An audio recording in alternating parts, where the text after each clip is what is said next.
This is All the Right Marketing, a publishing podcast by Cardinal Rule Press. Now, here's your host, Maria Dismonti. Good afternoon. Welcome to All the Right Marketing, the podcast where we talk with different people in the industry who are leading the way, discussing marketing of their programs and products. Everything here is related to books, but anyone listening can take the advice out of these interviews and put that into practice in their own industry. So today we have a very special guest. Her name is Dr. Tyner, and I cannot wait to hear about her journey into the industry. Now, there is a fun fact about her. She is not only an author, but also a civil rights attorney and law professor. Welcome to the podcast.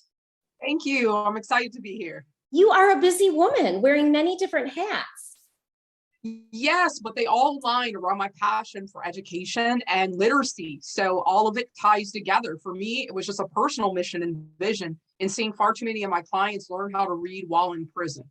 Oh, wow. Okay, so we have to go back and hear that story. First of all, I know you're an avid reader because I am looking at your bookshelf and it is filled with beautiful, colorful books. So as a child, were you a reader as well? Yes, for me, that was my first hobby, my first love, my first passion. So my library was my second home in real time.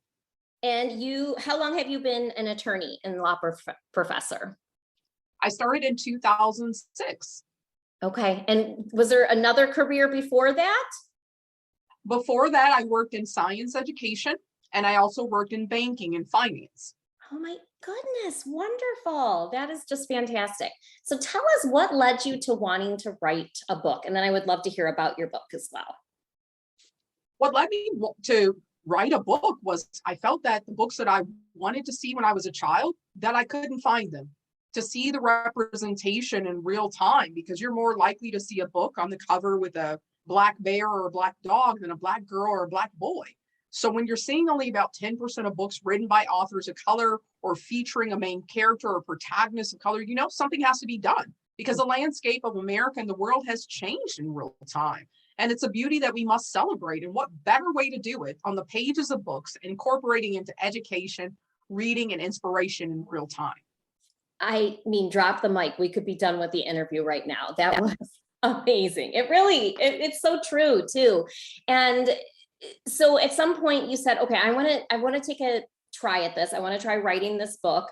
It's called Justice Makes a Difference. So tell us, how was the story inspired? Was it a personal experience? I know why you wanted to write the book and have that beautiful black girl on the cover, but tell us where was the inspiration for the actual story? The inspiration was me volunteering in schools and seeing time and time again. I mean, for me, the introduction was a character being added into the Babysitters Club by the time I'm middle school age, but not seeing books that really reflected me, reflecting being African-American, reflecting the connection to the African diaspora, 1.4 billion strong. I was so miseducated. I believed growing up that Africa was a country instead of a continent, until I actually traveled there myself, connected to my cultural roots. And I thought, what a misstep.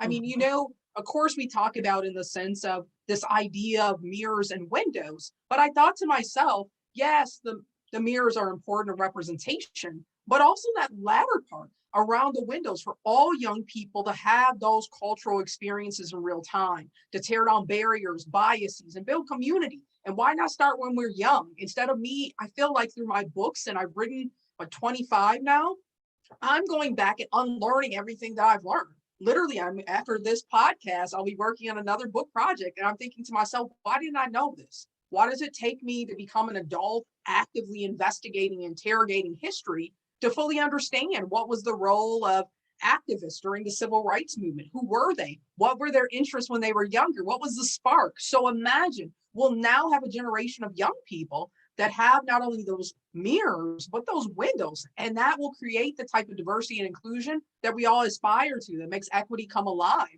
So for me, Justice Makes a Difference was really that vehicle to do that. Now, I must admit, I was a law professor. I had written leadership books and textbooks before. It was a bit of a challenge because at first it was like, no one wanted to say it, but I think I wrote a dissertation. And they were like, kids don't talk like that. Kids don't. think, the way that you're writing this book, you're still writing academic jargon. And I had to realize, and a part of what I spent a few years doing was getting back with children, hearing how they communicate, how do they process ideas. I remember one of the focus groups with our precious little ones, one of the questions we asked them, and I thought they're not going to know, they're only 3 and 4 years old. What does it mean to be a superhero? Automatically, they're raising their hands that someone saves people, that they're helping people. So I took that image of superheroes actually from inspiration from Congressman John Lewis. Because when I met with him, one of the things that he talked about was, if you're going to do something to inspire youth, help them to find a sense of agency. So help them to find that they can be those superheroes. They can create change. And he also helped to give me a very special gift that I still have today. I always thought Dr. King's first books were his biographies, like Where Do We Go From Here, Chaos or Community. I didn't know that his very first book actually was a comic book or a graphic novel, that they used the idea then to inspire young people and teach them at a young age about the principles of nonviolent resistance. So graphic novel, a love for Marvel characters, naturally, it was like superhero type of comic book style, and engage young people where they are on those same lessons that Congressman John Lewis talked to me about, young people mobilizing their own change. Wow. I really do feel hopeful for the future with our current generation of children, because I think that a lot of people are trying to teach these lessons, inspire them, give them these tools. Really, it's about the tools, right? So that they can, grow up and they can be an activist and they know that they can make a change at a young age. So let's talk about the character Justice. Tell me about the story. What are some of the things that she believes in or she stands tall for in the story that children learn about? Well, children learn the main lesson that Justice teaches them is that you're never too young to make a difference. Justice is questioning at one point, I'm only 8 years old. What can I really do? Can I do something at school? Can I do it in the community, at church? Where does this really begin for me? And really the catalyst for change was her grandmother that reminded her that her age didn't determine the capacity and what type of change she could make. We know this, whether or not we're looking at, Mari's work in Flint, Michigan, of inviting President Obama to address the crisis related to toxic water and the need for clean water. She wrote that letter. A little girl wrote that letter. We also know the Marley's initiative of 1,000 Black books for Black girls and making those types of things come alive. So we know young people in our modern day times have been the catalyst for change in real time. So I wanted to capture that essence, that when young people read the book, their first reaction, it tends to be for young women of color that it's me. So there's that representation piece. But for all children, the reaction is pretty similar to, I can do this. I can lead change. In fact, we do an exercise when I go out and do book readings where the young people trace their hands. And I ask the question, and this is the main kind of thesis of the book, what is in your hands to make a difference in the world? And I'm still amazed with the things that the young people say, whether it's about addressing homelessness or helping someone in school, fighting against bullying, all these pieces. It gives young people a sense of agency that you can start today with those acts of kindness. You can start today related to service. And more importantly, you can start today in making a difference. And it doesn't cost a dime. That's the other thing. It doesn't cost a dime to make a difference. You can start small. You can start in your home. Like you said, it has multiple levels. It can be within your home, within your school, your community, and you can go even bigger into the world. This is fantastic. Where are these books available? They're available on Amazon. They're available Barnes and Noble, traditional retailers. And we also do a lot of educational opportunities in the community. So we do pop-up shops all over the nation and literally all over the world. Oh, so when we talk about marketing, like, I want this book to go viral. I want this book to be in the hands of every school. I mean, it's important. These children need this book. What are some of the things that you, as the writer, have done that you have seen help with visibility for the product? I would say giving a product more than just an identity of a book. Justice Makes a Difference became a movement. We partnered with groups like We Need Diverse Books. We partnered with the Children's Defense Fund. So we found those other partners who were working on increasing diversity in books, who were committed to literacy, committed to social justice and impact in real time.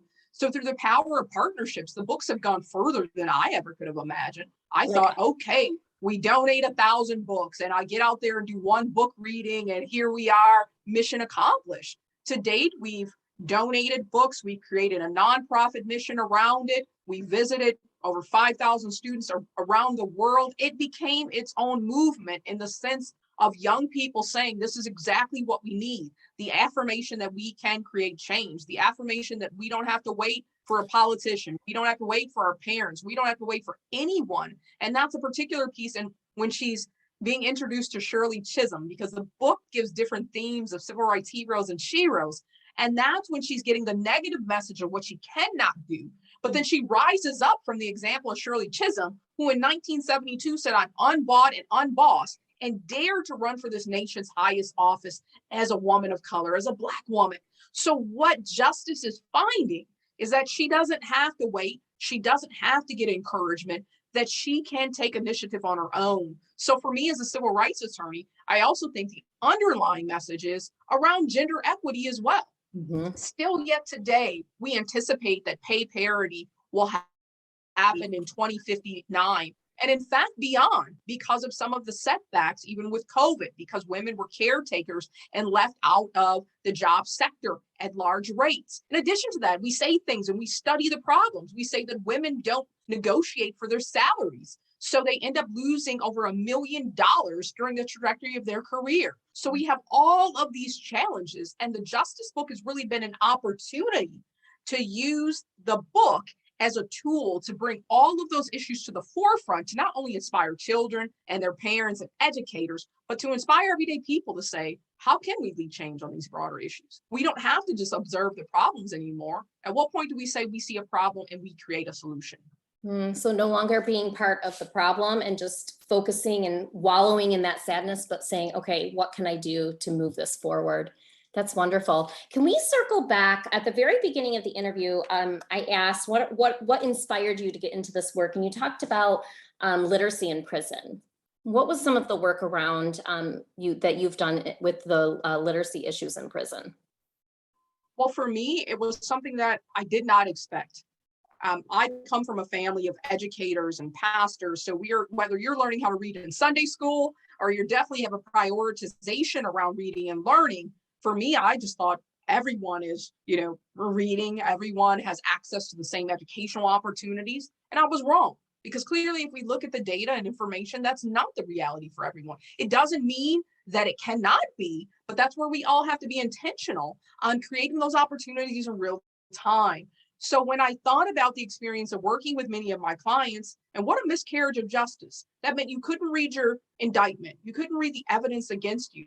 But yet you're sitting there in a court hearing, and yes, you're listening, but to comprehend that your life is at stake and your liberty without being able to read, what a misstep for our society. For sure. And it wasn't so just knowing, right? Like, oh. Yes. No, and it wasn't just my experience personally with my clients. That's when it really was a catalyst for more research. When I learned that 1 in 4 American children are not reading at grade level by 4th grade. If you're not reading at grade level by 4th grade, you're 4 times more likely to drop out of school. And if you drop out of school, you're 3.5 times more likely to be arrested in your lifetime. And even the Department of Justice, in case you don't believe the data I just gave, talks about the correlation between reading failure and future incarceration. And so why not then, as someone who is working in the justice system, trying to dismantle these cycles of mass incarceration, I had to start looking at all the entry points. And one that was common and a reoccurring theme in my work as an attorney was related to literacy and reading failure. I have to tell you, we are past the halfway point of 100 episodes. I think we're maybe around 60 episodes. And I have never felt so much passion coming through the Zoom waves from a writer. And I really truly believe that when there is passion in a project, that it makes the project that much stronger. It really like carries the project through. And like you said, it's becoming a movement. You're partnering with all these organizations. It's not just a book. It's so much more. This has been such a beautiful interview. I'm like speechless. I'm fumbling over my words right now because I'm just taken away, and I can't wait to re-listen to this and hear of all the different ways that this book and this movement that you're really backing and that you're part of is going to change the opportunities for our youth today? We're looking forward to it. I'm a woman on a mission and who's determined to create those opportunities of infinite possibilities for all young people. And it starts with the power of reading and learning in real time. So our mantra is leaders are readers. So I'm combining my leadership research as a leadership scholar and taking an intergenerational approach, reaching the entire family and community to create this love for literacy, reading, and learning, but also with that spark of leading their own change in real time. That is fantastic. I'm going to reach out in a few days after the interview, because I would love to know some of the organizations that you're donating books to, because we have backed several organizations, but I want to see if we can continue to back more from just partnering with what you're doing. So thank you so much for that. This has been fantastic. Ladies and gentlemen, we have an episode go live every Tuesday. To find out more, Dr. Tyner, where should individuals look out for you? We're going to put your social media handles over on the page notes. Where's the best place for them to see what you're up to? I would say go to my personal website. It's my name, artikatyner.com. Then you can see the work that we're doing to donate books, get into the community. And then you can see the through line that I'm not just talking about literacy or just civil rights. This is my life's mission. And I'm taking research, I'm taking my personal experience as a practitioner scholar, and we're bringing it all together. So the writing is just another vehicle and tool to help bring forth social change in real time. Yes, that is amazing. Thank you so much for being a guest today. I appreciate your time. Thank you. Cardinal Rule Press offers a variety of support to authors, booksellers, librarians, and families. Find out more at cardinalrulepress.com.